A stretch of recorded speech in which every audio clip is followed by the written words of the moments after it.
పెళ్లి మన సంస్కృతిలో ఈ బంధానికి చాలా పెద్దపీట వేస్తాం కదా. చాలా బలమైన బంధమిది. కానీ ఒక్కోసారి తెలియకుండా చేసే కొన్ని చిన్న చిన్న పొరపాట్లే బంధంలో పెద్ద సమస్యలకు దారితీస్తాయి. అయితే అసలు విషయం ఏంటంటే, చాలా ప్రాబ్లమ్స్ని మనం కాస్త శ్రద్ధ పెడితే చాలు ఈజీగా సాల్వ్ చేసేయొచ్చు. సో ఈరోజు మనం పెళ్లిలోని కొన్ని నిజాల్ని, వాటికి పరిష్కారాల్ని కాస్త ఫన్నీగా ప్రాక్టికల్గా మాట్లాడుకుందాం. ఈ మాట వినగానే నవ్వొస్తుంది కదా. నిజమే. పెళ్లి అంటే ఒకే ఇంట్లో ఇద్దరు సర్దుకుపోవడం మాత్రమే కాదు, ఒకే ఒక ఛార్జింగ్ పాయింట్ కోసం 2 మొబైల్ ఛార్జర్లు ఫైట్ చేసుకోవడం లాంటిది. ఈ చిన్న జోక్లో ఎంత నిజముందో కదా. రోజువారీ జీవితంలో జరిగే ఇలాంటి చిన్న చిన్న సర్దుబాట్లే పెళ్లి అంటే. లవ్లో ఉన్నప్పటికీ పెళ్లి అయిన తర్వాతకి ప్రయారిటీస్ ఎంతలా మారిపోతాయో చూడండి.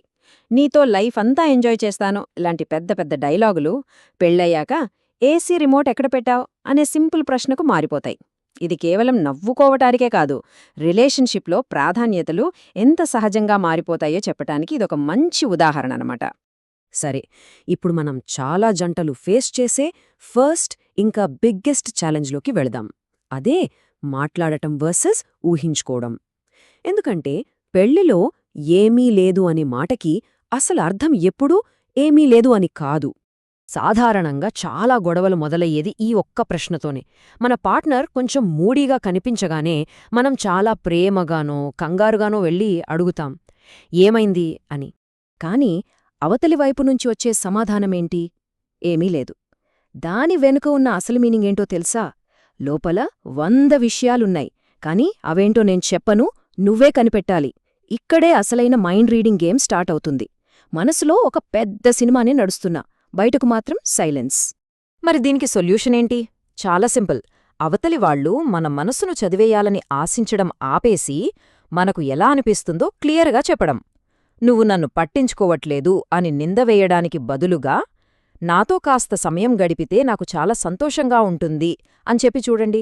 ఆ మార్పు మీకే కనిపిస్తుంది. ఇక్కడ గుర్తుంచుకోవాల్సిన ఓ గోల్డెన్ రూల్ ఉంది. ఎప్పుడైనా సరే సమస్యతో పోరాడాలి, మనం భాగస్వామితో కాదు. గొడవలో గెలవడం కన్నా బంధాన్ని గెలిపించడమే ముఖ్యం కదా. సరే, ఇప్పుడు మన బంధంపై ప్రభావం చూపే 2 ముఖ్యమైన బయటి శక్తుల గురించి చర్చిద్దాం. అవే కుటుంబం మరియు డబ్బు. మన కుటుంబ సభ్యులు మనం మంచి కోరుకుంటారు, అందులో డౌటే లేదు. కానీ కొన్నిసార్లు వాళ్ల సలహాలు సూచనలెలా ఉంటాయంటే, గూగుల్ మ్యాప్స్లో అన్ని రూట్లు ఒకేసారి చూపిస్తున్నట్టు చాలా గందరగోళంగా అనిపిస్తాయి. ప్రతి చిన్న విషయానికి ఒక మీటింగ్ జరిగిపోతుంది. దీనికి ఒక సులభమైన రూలుంది. ఏ నిర్ణయమైనా సరే ముందుగా భార్యాభర్తలు ఇద్దరూ కలిసి చర్చించుకోవాలి. మీ ఇద్దరూ ఒక మాట మీదికి వచ్చాక ఆ నిర్ణయాన్ని కుటుంబ సభ్యులతో పంచుకోవాలి. గుర్తుంచుకోండి, డెసిషన్ మేకర్స్ ఇద్దరే, 40 మంది కాదు. ఇక రెండో విషయానికొస్తే డబ్బు. ప్రేమలో ఉన్నప్పుడు నీ నవ్వు వెలకట్టలేనిది అంటాం. పెళ్లి తర్వాత ప్రైజ్ లిస్ట్ చాలా ముఖ్యం అని తెలుస్తుంది. డబ్బు గురించి డిస్కషన్ మొదలైనప్పుడు రొమాన్స్ కాస్త ఎక్సెల్ షీట్లా మారిపోతుంది. డబ్బు విషయంలో గొడవలు రాకూడదంటే ఒక పద్ధతి ప్రకారం వెళ్ళాలి. ప్రతీ నెలా ఒకసారి కూర్చొని ప్రశాంతంగా మాట్లాడుకోండి. ఖర్చులు, పొదుపు అన్నీ కలిసి ప్లాన్ చేసుకోండి. ఇక్కడ ముఖ్యం నిందలు వేసుకోవడం కాదు, క్లారిటీ తెచ్చుకోవడం. అవసరాలేంటి, కోరికలేంటి అని తేల్చుకుంటే చికాకులు చాలా వరకు తగ్గిపోతాయి. ఇప్పుడు మరో సున్నితమైన కాని చాలా ముఖ్యమైన విషయం గురించి మాట్లాడుకుందాం. ఒకే ఇంట్లో ఉంటూ కూడా ఒకరికొకరు దూరంగా బ్రతకడం. అంటే భాగస్వాములు కాస్త రూమ్మేట్స్గా మారిపోవడం అన్నమాట. చాలా జంటల జీవితాలు తిరియకుండానే ఈ రొటీన్లో చిక్కుకుపోతాయి. ఉదయం లేవగానే పని, తర్వాత భోజనం, ఆ తర్వాత ఫోన్ స్క్రోలింగ్, చివరికి నిద్ర. మళ్ళీ మరుసటి రోజు సేమ్ సైకిల్ రిపీట్. ఒకే ఇంట్లో ఉంటారు, కానీ ఎవరి ప్రపంచంలో వాళ్ళు జీవిస్తుంటారు.